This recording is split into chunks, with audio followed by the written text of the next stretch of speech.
You've been praying your entire life.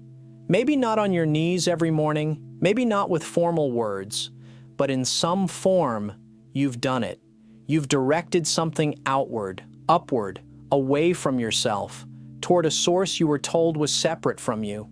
And somewhere in the middle of all that directing, a quiet, persistent feeling arrived, like you were speaking into a room and weren't entirely sure anyone was on the other side.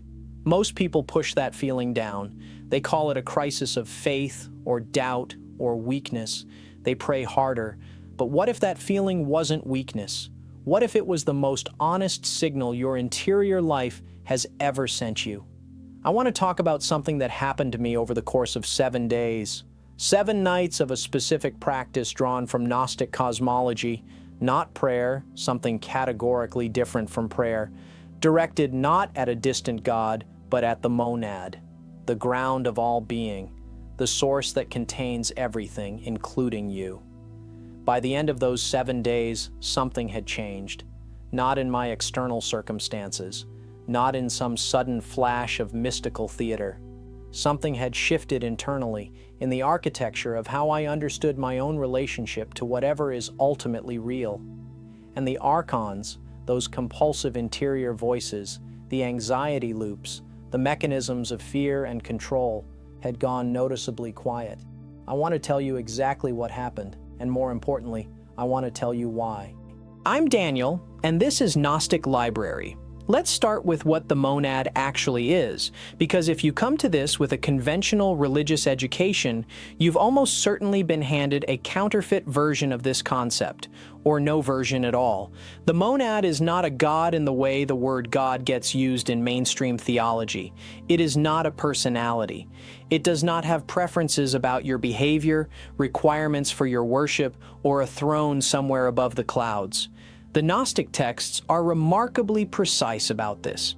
The Apocryphon of John, one of the most complete cosmological documents recovered from the Nag Hammadi Library in 1945, opens with a description of the monad that stops most first-time readers cold.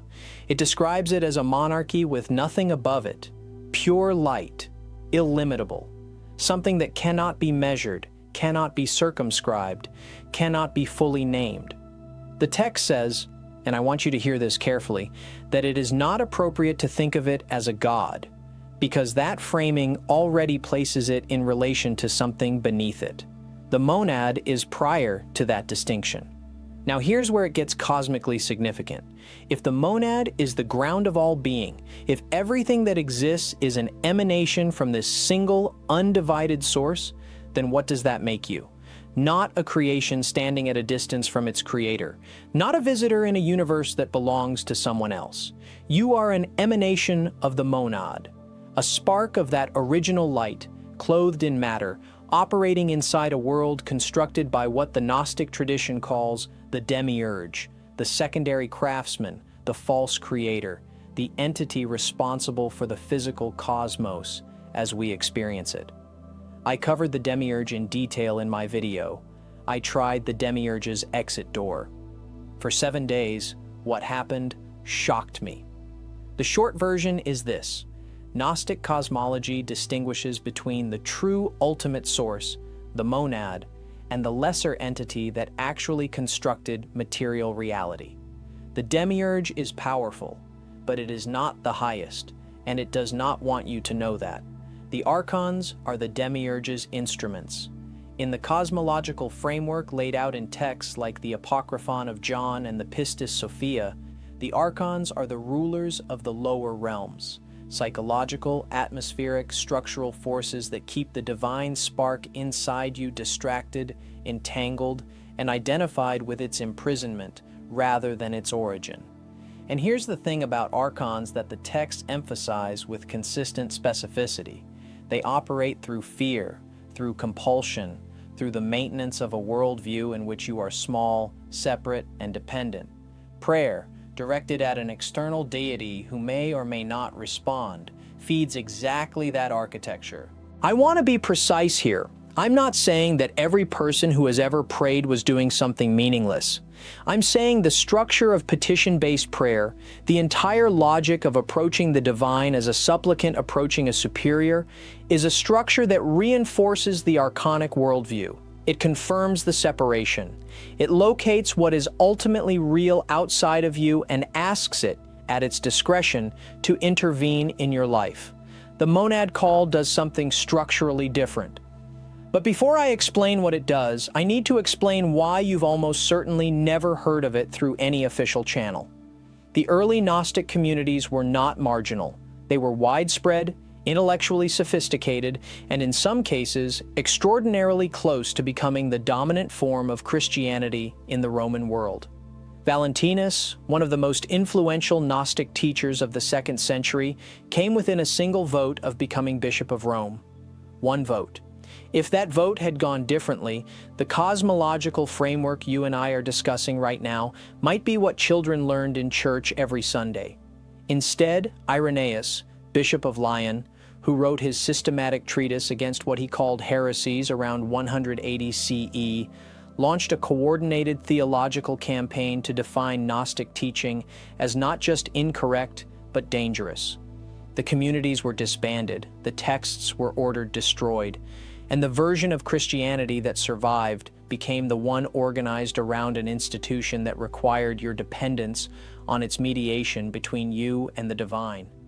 Can't exactly build a power structure around the idea that God is already inside you, just saying. When an institution destroys a teaching not because it's false, but because it threatens the institution's indispensability, that's the signal. That's the tell. So let's talk about what the monad call actually is and what those 7 nights looked like in practice. First, the conceptual distinction, because it matters. Prayer, in its conventional form, operates on a relational logic. There is you, there is the divine, and there is a gap between you that prayer attempts to bridge. You speak across the gap, you ask, you petition, you hope something comes back. Even at its most sincere, it begins from a position of assumed separation. The monad call begins from a completely different ontological premise. It does not ask. It does not petition. It declares. It is an act of recognition, not of something outside you, but of what you already are at the level of your deepest identity. The trimorphic protonoia, another text from the Nag Hammadi collection, describes this in terms that are almost startling in their directness. The divine voice in that text does not pray to the light. It announces itself as the light. I am the voice that appears in the silence. I am the thought of the Father. I move in every creature. These are not prayers. They are declarations of identity. I spent 3 evenings working through just the opening sections of the trimorphic protonoia, not reading quickly, sitting with it, because what it's describing is a mode of spiritual engagement that has no real equivalent in anything I was raised with. It's not affirmation in the self-help sense.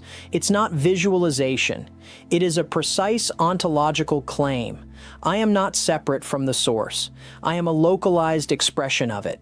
And in recognizing that, the source recognizes itself through me. Now here's where it gets practically strange. One viewer left a comment on my video, I stopped praying to God.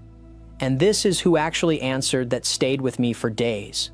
They wrote, imagine a wave worshiping the ocean or asking the ocean for a favor. That's it. That's the entire structural problem with conventional prayer articulated in one image. The wave doesn't need to ask the ocean for water. The wave is the ocean, locally expressed, temporarily formed. The separation is real at one level of description and completely illusory at another. The monad call works at the level where the separation is illusory. So, what did the 7 nights actually involve? I want to be precise about what I did because I'm not describing a ritual in the ceremonial sense. There were no special tools, no incense requirements, no memorized phrases from a tradition I don't have direct access to. What I was working with was a framework drawn from the texts, specifically the structure of declaration rather than petition. the orientation inward and upward simultaneously toward the monad as both source and interior presence. Each night before sleep, which the Gnostic texts treat as a liminal state with cosmological significance, a temporary suspension of the demiurge's hold on consciousness, I would settle into stillness, not emptiness, not the absence of thought. Stillness with direction, and I would begin not by asking, but by acknowledging. I am a spark of the monad, not metaphorically, not as a nice idea, as a claim about ontological reality. The first 2 nights, I'll be honest, felt like talking to myself. There was no sense of resonance, no signal, just the slightly awkward experience of making declarations into what felt like interior silence. The 3rd night was different. I'm not claiming supernatural experience for its own sake. I want to be precise about what happened. Around the midpoint of the practice, something shifted in the quality of the silence. The best description I can give, and I've tried several, is like a radio that has been searching through static, suddenly locking onto a frequency. Not louder, clearer, the anxious background chatter that usually fills the space between waking and sleeping just stepped back. Not gone. Stepped back. Like it recognized something that outranked it. That's what I mean when I say the archons went quiet. Not that every fear dissolved, not that I achieved some permanent state of enlightenment and now float 6 inches above the floor. The compulsive quality, the looping, the urgency, the persistent low-grade sense of threat that the archons apparently operate through, that softened, measurably. Over the following nights, it happened faster. By the 7th night, the settling took less than 2 minutes. Now, if you want to go deeper on the specific practice framework and some of the source texts I was drawing on that I can't fully unpack here, some of this is detailed material that doesn't fit a YouTube format. I do share it in our free newsletter, Insights Academy, where I cover hidden knowledge that goes beyond what I can post publicly. If you sign up right now, for a limited time, you'll receive a free ebook copy of The Kybalion. Link is in the description, and it won't be available forever. Back to the cosmology. Here's the question I kept turning over during those 7 nights. Why would a shift in the framing of an interior practice change anything at the level the archons operate at? And the answer the texts give, and this is, I personally think, the most underappreciated insight in all of Gnostic cosmology, is that the archons do not have independent power over the divine spark. They have borrowed power, conditional power, power that depends on your identification with your entrapment rather than your origin. The Gospel of Philip, another Nag Hammadi text, is blunt about this in a way that most translations fail to fully convey. It describes the rulers of the lower world, the archons, as entities that want you to remain ignorant of what you actually are. Not because they can destroy the spark, they can't, but because a spark that doesn't know it's a spark behaves like a prisoner who could walk out of an open door and doesn't, because nobody ever told them the door was open. That's the mechanism. Prayer, specifically petition-based prayer directed at a distant external deity, is the architectural reinforcement of the prisoner's worldview. It begins from the assumption, I am here, power is elsewhere, I must ask for what I need. That assumption is exactly what the archons require to maintain their operational hold. Every time you begin from separation, you're reconfirming the cosmological fiction that keeps the spark subdued. The monad call begins from the inversion of that assumption. Not arrogantly, not as a self-aggrandizing claim that you are God in the popular sense, but as a precise metaphysical positioning. I am not separate from the source. I am an expression of it. And in making that claim, genuinely, not just verbally, you are standing in a position the archons cannot easily reach because their entire apparatus is designed to operate on beings who believe they are separate. This is why Irenaeus found these teachings so threatening that he devoted years of his life to systematically dismantling them. This is why texts were burned and communities were scattered. Not because the ideas were strange, because the ideas were structurally incompatible with a system of spiritual control. A commenter on my video, "I tried Mary Magdalene's monad call, what happened shocked me," wrote something that stopped me mid-scroll. They said, "I revoke all pre-birth contracts and agreements made under amnesia. I am a divine spark of the monad." 37 likes. That comment wasn't describing a belief. That was someone stepping into the declarative mode. That was someone who understood at a felt level what the monad call actually is. Because here's the thing about the archons that the Apocryphon of John describes with uncomfortable specificity. Their influence is not primarily external. It's not that they're blocking something coming toward you from outside. Their primary operation is interior. They maintain their hold through the thought patterns, the fear loops, the compulsive self-doubt, the persistent sense that you are not enough and never will be, the entire psychological architecture of smallness. And those patterns, the texts are consistent on this, lose their grip when the spark recognizes its own nature. I want to draw on something from my video, "I Stopped Praying to God," and this is who actually answered, where I went deep on the structural difference between the Gnostic conception of the divine and the Orthodox conception. The core distinction is this: Orthodox theology needs the gap. It needs the unbridgeable distance between the human and the divine, because the institution exists to mediate that gap. Gnostic cosmology eliminates the gap, not by reducing the divine, but by elevating the understanding of what the human actually is. You are not a creature seeking its creator. You are a portion of the creator, temporarily localized in matter, trying to remember what it is. The monad call is not a technique for getting that creator's attention. It is a technique for getting your own attention, for redirecting your awareness toward the stratum of your identity that predates the archons, predates the demiurge's construction, predates matter itself. When that reorientation happens, when even a fragment of the awareness settles at that level, the archonic machinery operates on nothing. It's still running, but you're no longer feeding it with your identification. That's what I felt on the third night. Not some dramatic celestial event. The machinery of fear kept running, but I had moved to a part of myself it wasn't designed to reach. Stay with me.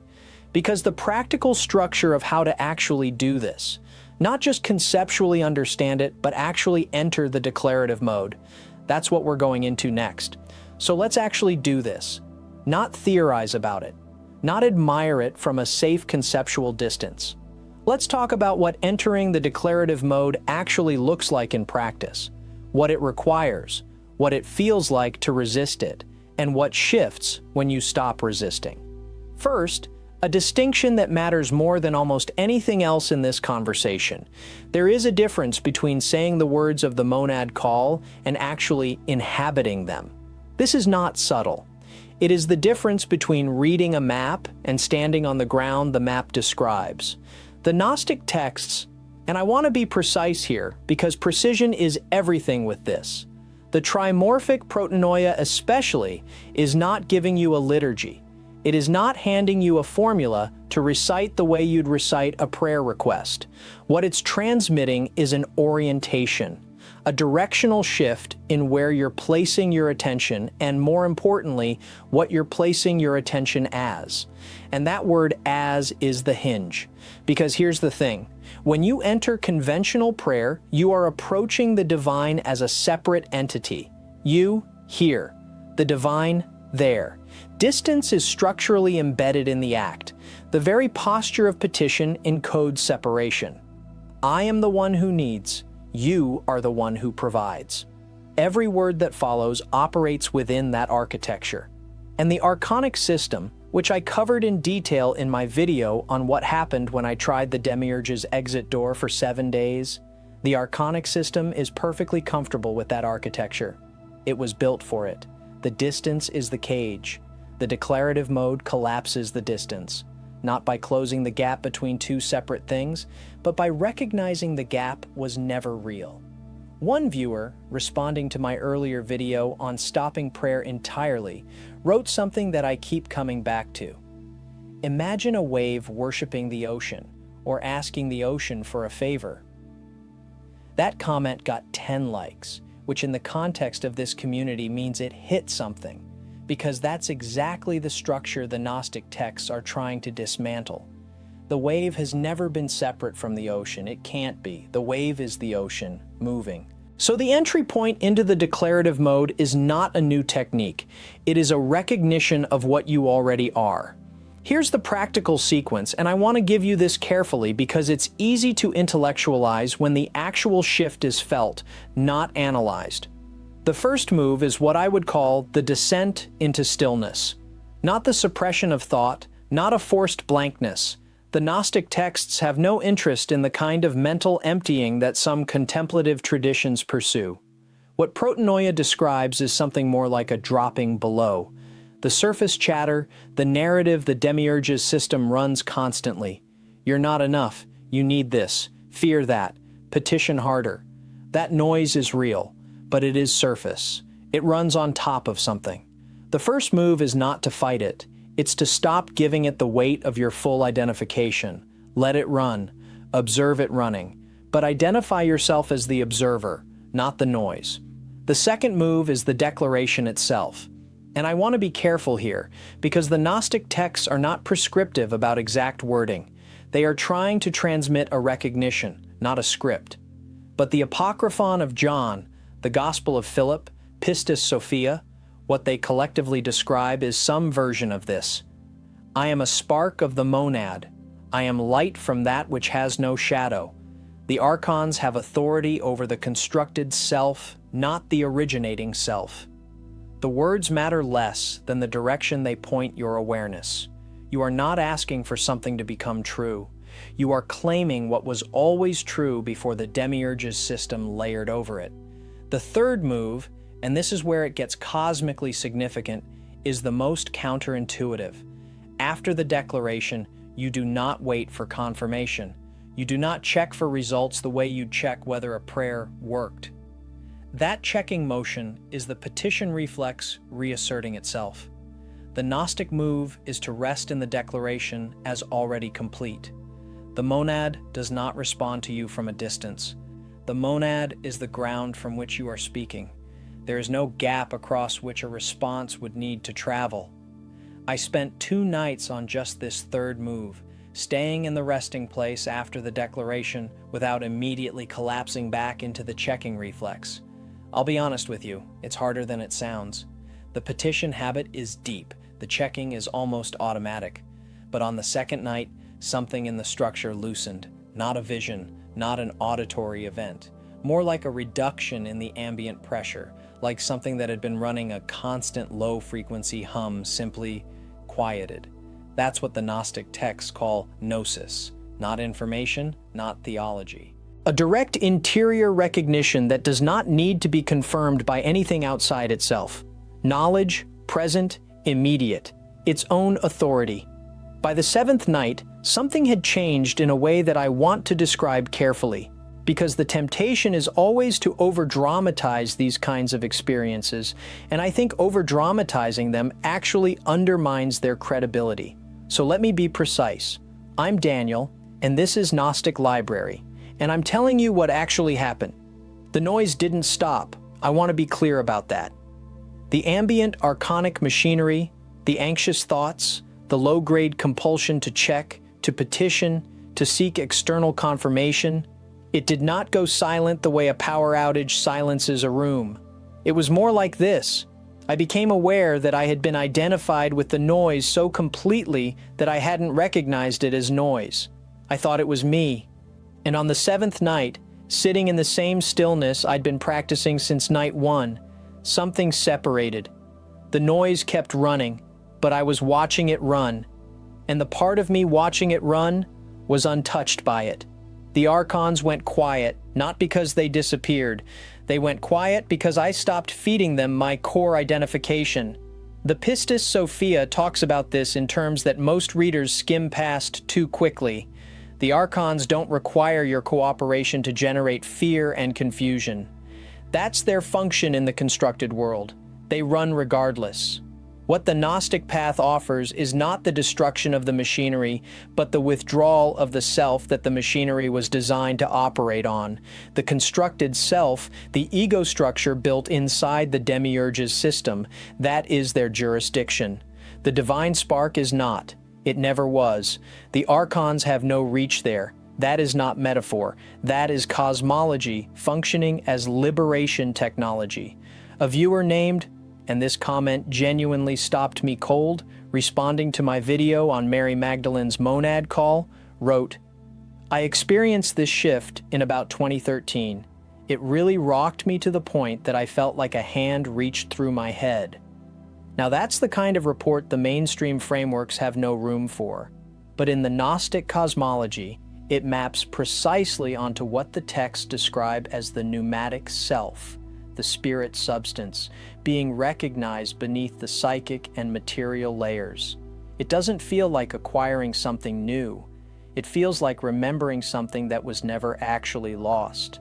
I personally think this is the most underrated dimension of the entire Gnostic tradition, not the mythology, not the cosmological architecture, as stunning as that architecture is, but the practical implication that the divine spark cannot be colonized. That no institutional system, no archonic pressure, no amount of liturgical conditioning actually touches what you are at the originating level. That's not a comfort, that's a weapon. Now, here's where I want to zoom out for just a moment, because the institutional stakes of all of this are not accidental. Irenaeus of Lyon, writing around 180 CE, did not spend the length of a multi-volume treatise attacking the Gnostic communities because their ideas were philosophically confused. He attacked them because those ideas functionally eliminated the need for an institutional intermediary. If every human being carries a divine spark that connects directly to the monad, without clergy, without liturgy, without petition, without the elaborate architecture of mediated salvation, then the institution is structurally redundant. The communities were disbanded, the texts were burned, the Nag Hammadi library survived because someone buried it in a sealed jar in the Egyptian desert around 390 CE, and it stayed there until 1945. Think about that timeline, nearly 16 centuries of suppression. And the first thing those texts did when they were translated and read was confirm exactly what the institutional response had always implied. These ideas are threatening because they work. And here is what I want you to sit with as we close this out. You have been carrying the reflex of petition your entire life. It was installed early, it runs deep, and it is not your fault. It was the architecture you were handed before you had the conceptual tools to question it. But the Gnostic tradition, buried in the desert for 16 centuries and pulled back into the light in 1945, is telling you something that Irenaeus knew was dangerous enough to burn. The distance between you and the divine was never real. You don't petition the monad. You recognize yourself as its emanation. You don't pray from outside the light. You remember that you are light that temporarily forgot its source. Stop petitioning. Start recognizing. You were not built to approach the divine as a supplicant standing at a locked door. You were built to remember that the door was never locked because you were never outside.